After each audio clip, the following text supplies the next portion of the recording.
뜻하지 않은 반대나 어떤 반발을 당한 적이 있으신가요? 당연히 있으실 겁니다. 오늘 말씀은 반대를 겪은 한 사람의 이야기를 우리에게 들려줍니다. 베드로가 겪은 일이죠. 지난 몇 주간 우리가 들은 바와 같이 베드로는 예루살렘 성전에 기도하러 가던 중에 하체마비 장애로 구걸하던 거린을 주목하게 됐고, 그때 그 자리에서 나사렛 예수 그리스도의 이름으로 일어나 걸으라고 했습니다. 그 거린은 발목과 다리에 힘을 얻어서 일어났고요, 걷고 뛰었죠. 주변에서 그 장면을 보게 된 사람들이 놀라서 어떻게 된 일인지 자세히 알고 싶어 모여들었습니다. 베드로는 그렇게 모인 사람들에게 설명했죠. 예수로 말미암아 난 믿음이 그 사람을 완전히 낫게 했고, 여러분도 예수님을 믿으면 새롭게 되는 날이 이르리라고 했습니다. 근데 이렇게 하고 있는 와중에 갑자기 경찰들이 들이닥친 거예요.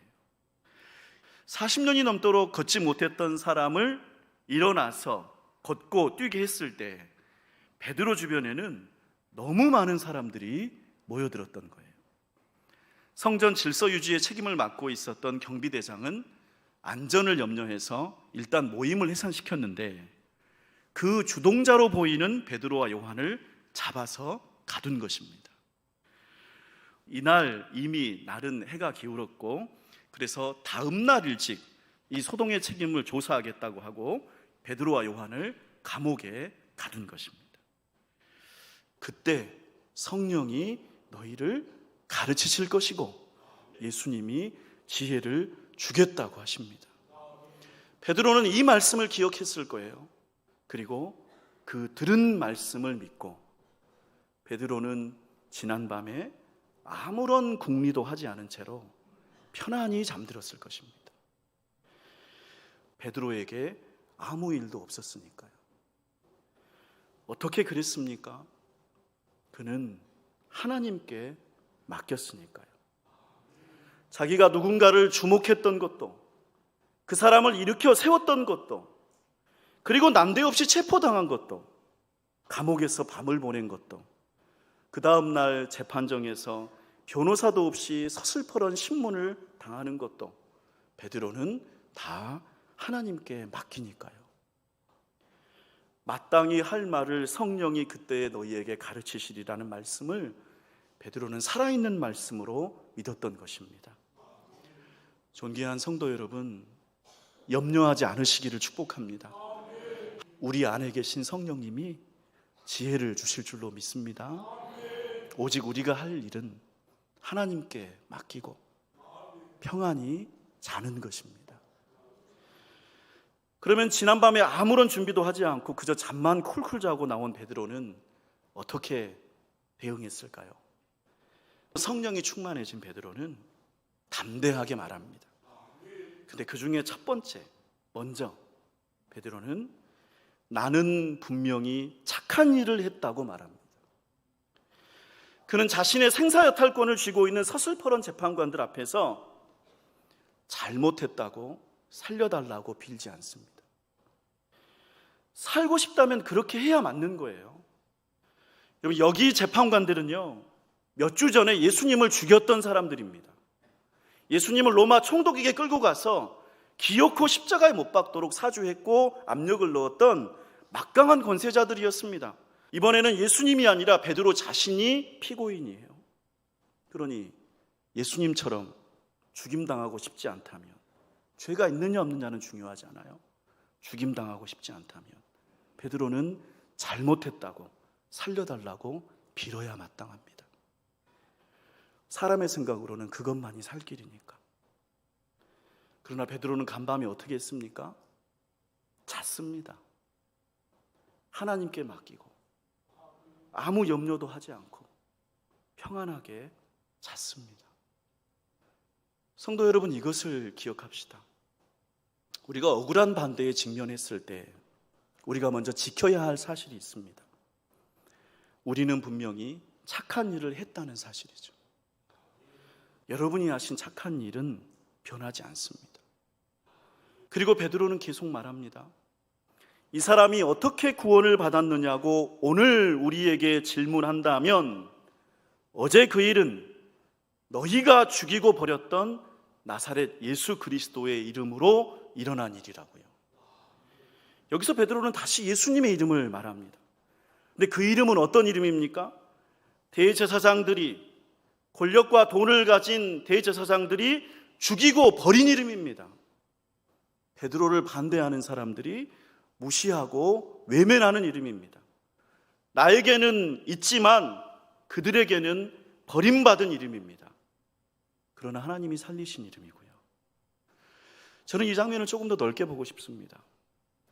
여기에 등장하는 대제사장들은 그야말로 엄청난 권위를 휘두르는 사람들이었습니다. 로마 대신은 사실적으로 통치했던 권세자들이었죠. 그런 사람들이 만약 우리가 하는 일을 반대한다면 그것은 단순한 의견 차이가 아닙니다. 그들이 맞다고 하면 그것이 정답이 됩니다. 그런 사람들이 지금 베드로를 반대하고 있습니다. 베드로는 그들이 틀렸다는 사실을 밝힙니다. 그들이 죽이고 버렸던 나사렛 예수 그리스도의 이름이 이 사람을 건강하게 회복시켜 그들 앞에 서게 했다고요. 그 이름을 내가 지금 가지고 있다고 베드로는 담대하게 말하고 있는 것입니다. 당신들이 뭐라고 반대하든 내가 가진 것은 착한 이름, 생명의 이름, 새롭게 하는 이름, 복된 이름이라고요. 그 이름이 베드로에게만이 아니라 우리에게도 있는 줄로 믿습니다. 우리는 오늘 반대에 관한 이야기를 했습니다. 첫 번째로 뜻밖의 반대에 마주칠 때 왜 우리를 주목하느냐고 무심하게 넘겼던 베드로를 보았습니다. 둘째로 뜻밖의 반대를 마주칠 때 베드로는 그 문제로 깊이 염려하지 않았습니다. 하나님께 맡기고 편안하게 잤습니다.